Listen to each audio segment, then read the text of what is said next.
Bonjour à tous. Bonjour. Alors, review Koh-Lanta épisode 10. Alors, Vincent et Laetitia sont accueillis au jury final. Pas très bon accueil du tout. Mathieu qui dit ouais, moi je suis pas bon, je retraite moi. Avec son accent de Corse.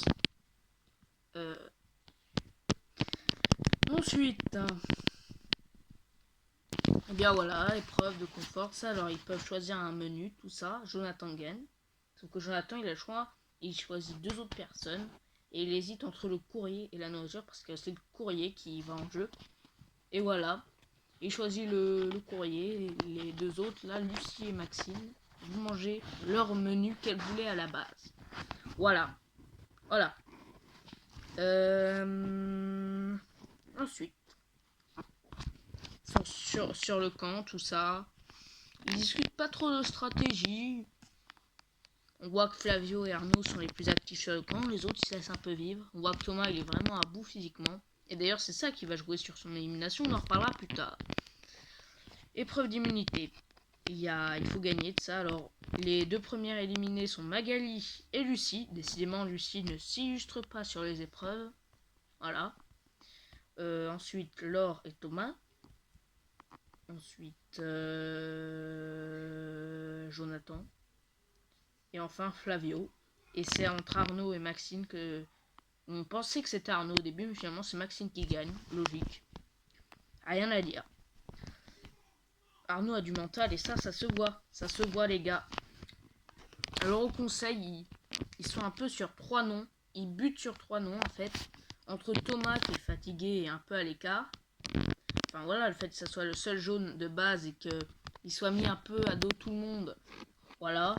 Et qui, voilà, soit pas très ouvert, en tout cas au début. Flavio qui est indécis, on sait pas trop ce qu'il fait Flavio, c'est assez modéré. On en reparlera plus tard. Donc Flavio, on dit oula, lui il est dangereux lui, hein. Lui il est dangereux, tout ça. Il est voilà, hein, en plus il est fort sur les épreuves. Alors, au début j'avais très peur pour lui, en fait, maintenant c'est mon candidat préféré, on en reparlera plus tard. Et Magali qui est complètement à l'écart pour son âge. Elle fait une remarque d'ailleurs assez mature. Les jeunes, quand ils parlent de pipi, caca, prout, ils ont 25, 30, 40 ans grand max. Hein, ils ont pas 5 ans.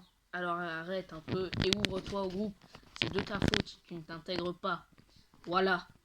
Laure et Maxime qui m'énervaient, alors ça on va en reparler plus tard. Hein, de l'évolution de ce Koh-Lanta qui est quand même assez dingue. On va en reparler.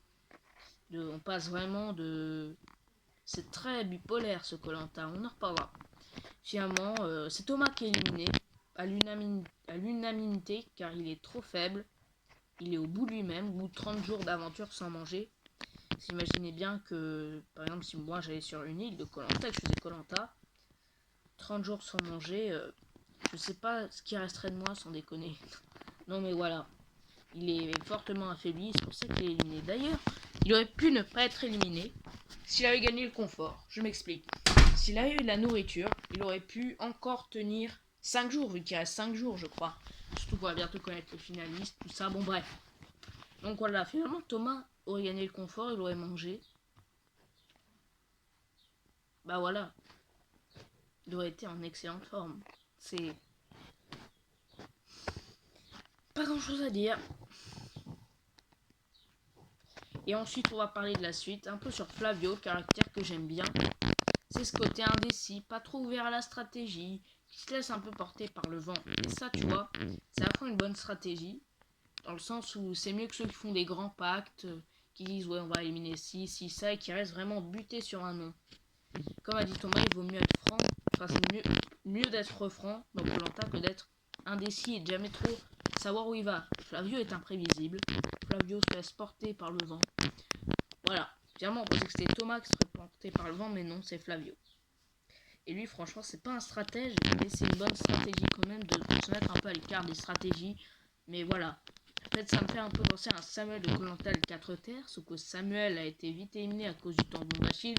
Ouais, je me souviens bien tout ça, parce que bon, Samuel, c'était un peu celui que je supportais à la base, parce que, comment dire, il me rappelle vaguement quelqu'un que je connais. Je vous en dis pas plus, mais voilà. C'est vaguement un peu de nom. ses façons, son physique un peu. Je sais pas trop comment expliquer. Il y a une sorte d'alchimie. Mais voilà, j'ai vite oublié celui-là. Hein. Samuel, on l'a pas vu du tout. Mais voilà, il faut trouver un juste milieu en fait entre les candidats trop stratèges, trop francs qui disent ouais on va faire des pactes, on va voter tel, tel et tel. Mais parce qu'en même temps, le problème c'est les gens qui sont menacés par sa stratégie disent ouais lui il veut m'éliminer de ça. Parce que généralement ce genre de stratège, ils disent un nom, ils s'engagent à fond sur ce nom. Donc voilà, ils ont beaucoup un engagement, ils disent ouais mais lui c'est un grand stratège en plus.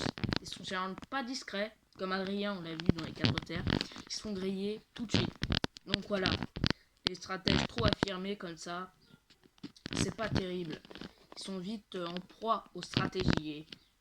Et qui croyait prendre ça. Adrien, finalement, c'est le manipulateur manipulé dans les 4 terres. Est-ce que vous en souvenez bien? Voilà. Et en l'inverse, il faut pas non plus être trop indécis, pas assez stratège, trop à l'écart des stratégies, parce que pareil, à un moment donné, quand t'es franc, au moins on se base sur un nom, alors que les candidats comme ça qui passent trop facilement dans les mailles du filet, on ne sait jamais pour qui ils vont voter. Eux c'est l'inverse, ils n'ont aucun engagement. Ils disent ouais je vais pas voter un tel, mais ils peuvent très bien voter un tel. C'est des gens un peu comme Régis dans l'île des héros qui se faufilent facilement, un peu des serpents. On ne sait jamais contre qui ils vont voter. Voilà, c'est désarmant. On ne sait jamais contre qui ils vont voter. Et voilà. Et ce genre de là, lui, il passe trop facilement dans les mailles du filet. Voilà, on va l'éliminer. C'est pour ça. En fait, le juste milieu, c'est un stratège qui protège, qui suppose un nom dans son alliance, mais qui est pas trop borné, qui peut changer de nom, mais qui s'engage quand même plus ou moins. Voilà, il faut être un stratège assumé, mais pas non plus tout le temps être dans la stratégie. Flavio est pas du tout stratège, mais en fait, il s'en tire. En fait, c'est un serpent, c'est un caméléon, comme aurait dit Frédéric. Mais bon, ensuite, épreuve éliminatoire. Alors, j'avais fait Koh-Lanta et statistiques il y a un an sur l'île des héros, je m'en souviens. Je vais me regarder la vidéo, ou nostalgie, au mois de mai. Hein, c'était un jour après le déconfinement, donc je m'en souviens assez bien. Ouais, j'ai mémoire et tout. Voilà. Et dans l'épreuve éliminatoire, je verrais bien malheureusement Magali partir, surtout comment c'est présenté. Il y a beaucoup de rouge. Et voilà, c'est l'une des plus faibles. En plus, c'est une fille. Enfin, il y a plus de filles. Enfin, c'est compliqué. Donc voilà, je verrais bien Magali partir. Franchement, épreuve éliminatoire et au conseil, là, il n'y a plus trop de stratégie ou d'histoire comme ça. Vu que c'est Flavio qui est mal parti. D'ailleurs, en fait, si Thomas n'avait pas été affaibli ou aurait mangé un fort, je suis sûr c'est Flavio qui serait parti. J'en suis sûr. Voilà. D'ailleurs, j'ai eu très peur.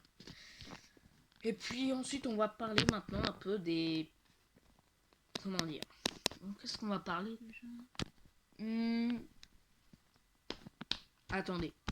Voilà, on va parler des candidats en général et de la façon dont ce Koh-Lanta s'est déroulé sur les jaunes et sur les rouges. Au début, tout se passe bien pour les rouges, les jaunes ils perdent les épreuves, tout ça, donc c'est les rouges, tout va bien. Ensuite, c'est les jaunes qui gagnent, voilà. Bon, ça c'est avant la réunification, mais on passe quand même d'une ambiance chez les rouges où ils sont minoritaires, les filles elles accusent de machisme, tout ça. Ouais, il est macho, tout ça, Laure et Maxime, tout ça. Les rouges ils sont en infériorité, c'est Hervé au début qui est éliminé, Frédéric aussi. Donc on se dit, ah ouais, et les jaunes, ils sont en supériorité, ils sont bien, ils sont cool, ils sont pépères.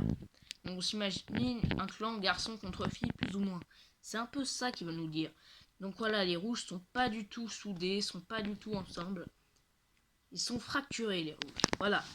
Les jaunes, ils sont à l'aise et tout.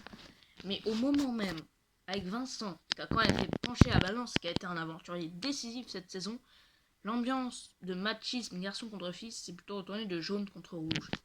C'est-à-dire que Vincent, avec l'histoire de Shanice tout qui l'ont menacé, on est direct passé à une toute autre ambiance. Laure et Maxine ne se sentant plus du tout en danger. Les rouges reprenant enfin l'ascendant dans le jeu. Finalement, c'est les jaunes qui se fracturent, qui se déchirent entre eux en fait. Hein, et puis il n'y a plus vraiment de jaunes. Comme je disais, Thomas était entre guillemets le seul encore à défendre son quatuor. Parce que les vrais jaunes, là-dedans, c'était Mathieu. Il y avait Mathieu, il y avait Myriam, il y avait Shanice, il y avait Thomas. C'était les vrais 4 jaunes.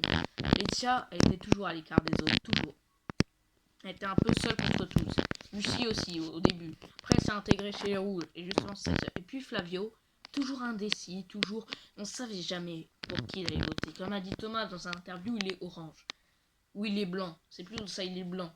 En fait, il est avec personne, Fabio, vraiment personne. Il est seul contre lui-même, il n'a pas vraiment d'allié vraiment solide.